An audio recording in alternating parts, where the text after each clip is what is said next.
So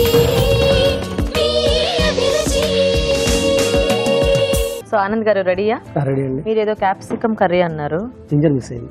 ginger capsicum rice కదా? ఓ curry కాదు. Okay okay, మరి జింజర్ క్యాప్సికమ్ రైస్ కి కావాల్సిన పదార్థాలు ఏంటో చూద్దాం. జింజర్ క్యాప్సికమ్ రైస్ తయారు చేయడానికి కావాల్సిన పదార్థాలు: గ్రీన్ క్యాప్సికమ్ ముక్కలు పావు కప్పు, ఎల్లో క్యాప్సికమ్ ముక్కలు పావు కప్పు, రెడ్ క్యాప్సికమ్ ముక్కలు పావు కప్పు, బియ్యం 1 కప్పు, అల్లం పేస్ట్ 1 టీ స్పూన్, తరిగిన ఉల్లిపాయ 1, తరిగిన పచ్చిమిరపకాయలు 2, ఉప్పు తగినంత, జీడిపప్పు కొద్దిగా, మిరియాల పొడి 1/2 టీ స్పూన్, పుదీనా కొద్దిగా, నెయ్యి 3 టేబుల్ స్పూన్లు. ఓకే అండి, మరి కావాల్సిన పదార్థాలన్నీ చూసారు కదా. ఆనంద్ గారు స్టార్ట్ చేద్దామా? ఓకే అండి. సో మీరు కూడా నెయ్యితో చేస్తున్నారా? అవునండి. ఓ మీ ఆవిడ కాంపిటీషన్. ఆవిడ నెయ్యితో చేస్తారు కదా, అందుకని మీరు కూడా నెయ్యితో చేస్తున్నారా? యాక్చువల్గా రైస్ ఐటమ్స్ నెయ్యితో అయితే మనకి టేస్ట్ బాగా వస్తుంది కదా. జీడిపప్పు, జీడిపప్పుని కొంచెం నెయ్యిలో ఫ్రై చేసి గార్నిషింగ్ తర్వాత గార్నిషింగ్.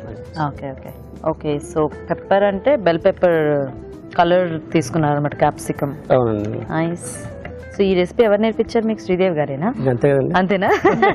ఎప్పుడైనా ఊరెళ్ళేటప్పుడు ఇలాంటి సింపుల్ వంటలు నేర్పించి వెళ్తారా? చేసుకోవడానికి ఈజీగా ఉంటాయి. మీకు తెలుసా అండి వంటింట్లో ఏవి ఎక్కడ ఉన్నాయో, ఏవే ఎక్కడ ఉంటాయో? నాకు బాగా తెలుసు. బాగా తెలుసా? మిస్ అయితే నన్ను అడుగుతుందండి. ఓ అంటే మీరు మిస్ప్లేస్ చేస్తారేమో వాటిని. ఓకే. వంట అసలు ఎప్పుడు నేర్చుకున్నారు మీరు? వంట అంటే జనరల్ గా బ్యాచిలర్ హుడ్ అండి. ఓ బ్యాచిలర్ గా ఉన్నారా? రూమ్స్ లో ఉన్నప్పుడు అయితే ఆటోమేటిక్ గా వచ్చేస్తుంది.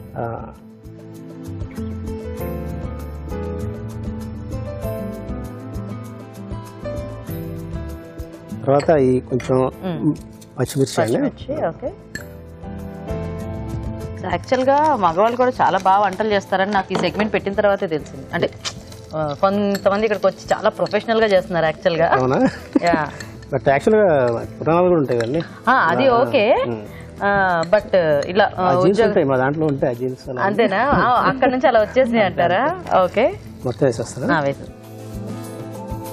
నిజమే, అంటే వంట రాదని కాదు, బట్ ఏదో ఇట్లా ఇప్పుడు బ్యాచిలర్ గా ఉన్న వాళ్ళు మోస్ట్లీ రైస్ వండుకొని బయట నుంచి కూరలు తెచ్చుకోవటం అలా చేస్తూ ఉంటారని అనుకుంటుంటాం, కానీ చాలా పెద్ద పెద్ద డిషెస్ కూడా చేస్తున్నారు. బయట తినలేమండి, 1-2 సార్లు తింటాం కానీ తర్వాత అప్పుడు గుర్తొస్తారు వీళ్ళు ఇంట్లో వాళ్ళు. అల్లం పేస్ట్ కూడా. Okay. Ginger rice, only ginger అన్నమాట.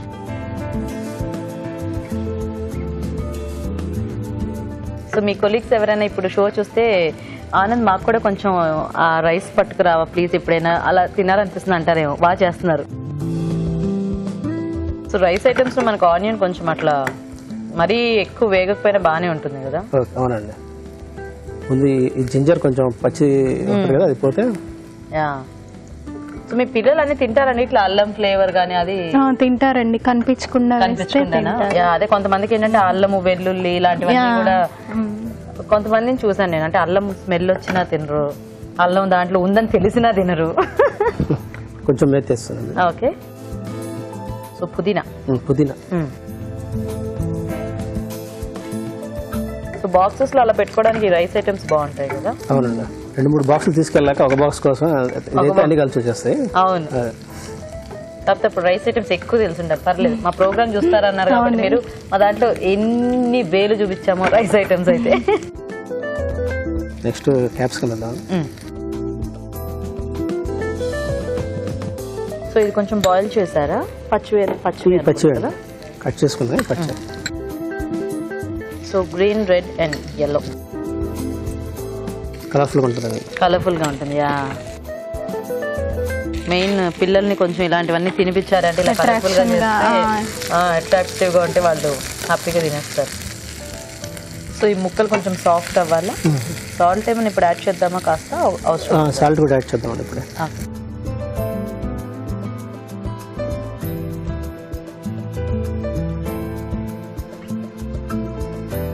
ఆనంద్ గారు ఉప్పు ఏంటి చాలా కాన్ఫిడెంట్ గా వేసేసారు, ఎవరన్నా ఎక్కువైందా? సాల్ట్ దగ్గర కొంచెం స్పెషలిస్ట్ అండి. ఎప్పుడు తక్కువ చెప్పాలి. ఓహో, మీకు ఏమనిపిస్తుంది? ఎక్కువ వేసారనిపిస్తుందా, తక్కువ వేసారనిపిస్తుందా? ఎక్కువ వేసారనిపిస్తుందా? అంటే రైస్ కూడా ఉంది కదా, అందుకనే సరిపడా. ఇప్పుడు ఎక్కువైంది అనుకోండి, అప్పుడు ఆవిడ చూస్తారు మిమ్మల్ని, నేను చెప్పాను. కరెక్ట్గా ఉంటే నేను చేయను. కరెక్ట్ ఉంటే మీరు చెప్తారు, నేను చెప్తాను సరిపోతుందని. ఒకసారి హాయ్ చెప్పరా మా ఫ్యామిలీ మెంబర్స్. తప్పకుండా. సో శ్రీదేవి గారు అండ్ ఆనంద్ గారు ఫ్యామిలీ మెంబర్స్ అందరికీ కూడా నా తరఫు నుంచి ఒక పెద్ద హాయ్. మా ఫ్రెండ్స్ అందరికి హాయ్. ఓకే, సో ఫ్రెండ్స్ అందరికీ కూడా హాయ్. సో మీ అంటే ఇక్కడ అందరు ఇక్కడేనా అండి, ఊర్లో ఉన్నారు? ఊర్లో ఉన్నారండి. మాది గుంటూరు డిస్ట్రిక్ట్. ఓ గుంటూరు. ఓకే. మా అత్తగారిదేమో నల్గొండ డిస్ట్రిక్ట్. ఓ అటోకల్ ఇటోకల్ అనమాట. Okay super. ఇప్పుడు రైస్ వేసుకున్నాం. ఓకే.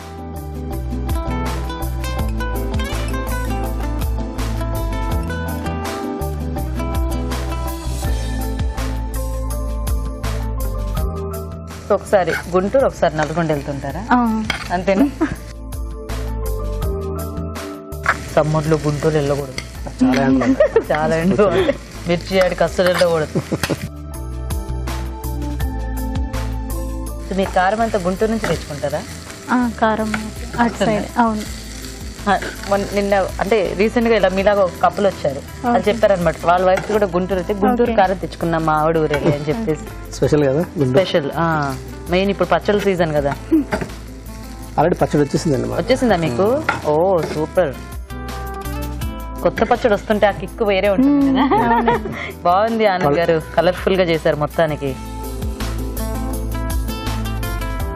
రాజుగారి ప్రైజ్ నాకే రావాలన్నట్టుగా వచ్చానండి. అవునా? టేస్ట్ చేసి నాదే డిసైడ్ చేయాలని వచ్చాను. మీదే డిసైడ్ చేయాలన్నట్టుగా వచ్చారా? మరి అన్ని జాగ్రత్తగా చూడండి. మరి ఆ ఉప్పు దగ్గరే కాస్త అటు ఇటుగా అనిపిస్తుంది. సో అయిపోయినట్టేనా? ఆల్మోస్ట్ అండి, ఆల్మోస్ట్. ఫైనల్ గా మనం పెప్పర్ టేస్ట్ చేస్తాం. ఓకే, కొంచెం పెప్పర్ టచ్ కూడా అనమాట.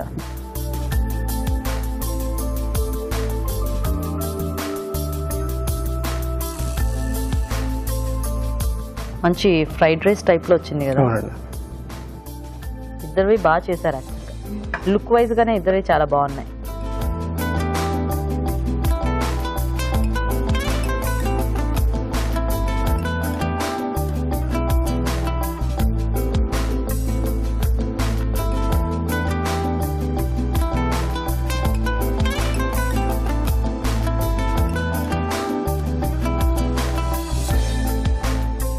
జింజర్ క్యాప్సికమ్ రైస్ రెడీ అండి. సూపర్. ఓకే, మరి జింజర్ క్యాప్సికమ్ రైస్ కూడా రెడీ అండి. టేస్ట్ చూసే ముందు తయారీ విధానం ఇంకోసారి చూద్దాం. జింజర్ క్యాప్సికమ్ రైస్ తయారు చేసే విధానం: ఒక పాన్ లో నెయ్యి వేసి జీడిపప్పు వేసి వేయించి పక్కనుంచాలి. అదే పాన్ లో తరిగిన పచ్చిమిరపకాయలు, ఉల్లిపాయ ముక్కలు, అల్లం పేస్ట్, పుదీనా వేసి వేగనివ్వాలి. దీనిలో గ్రీన్ క్యాప్సికమ్ ముక్కలు, రెడ్ క్యాప్సికమ్ ముక్కలు, ఎల్లో క్యాప్సికమ్ ముక్కలు వేసి ఉప్పు వేసి వేగనివ్వాలి. తర్వాత ఉడికించిన అన్నం వేసి బాగా కలపాలి. చివరిగా మిరియాల పొడి వేసి మరోసారి కలిపి సర్వింగ్ బౌల్ లోకి తీసుకోవాలి. ఆపై వేయించిన జీడిపప్పు వేసి సర్వ్ చేసుకుంటే జింజర్ క్యాప్సికమ్ రైస్ రెడీ.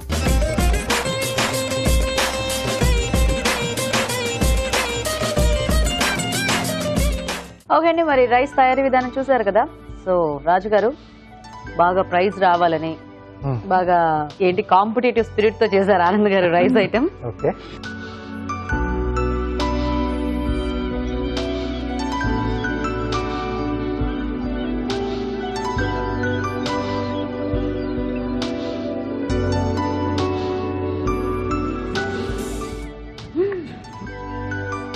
అనుకున్నదంతా అయింది.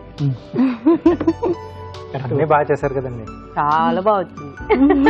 టేస్ట్ అంతా బాగుంది. చివరాకర్లో కొంచెం ఉప్పులో కాలేశారు.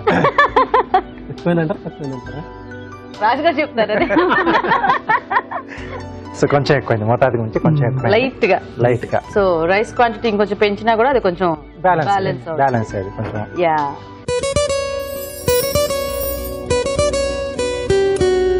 గ్లిజరిన్, ఆలివ్ ఆయిల్ ఈ రెండింటిని బాగా మిక్స్ చేసుకుని చేతులకి మృదువుగా మర్దన చేసుకుంటూ ఉన్నట్లయితే చేతుల మీద ఉన్నటువంటి స్కిన్ అంతా కూడా హెల్దీగా ఉంటుంది, కాంతివంతంగా ఉంటుంది.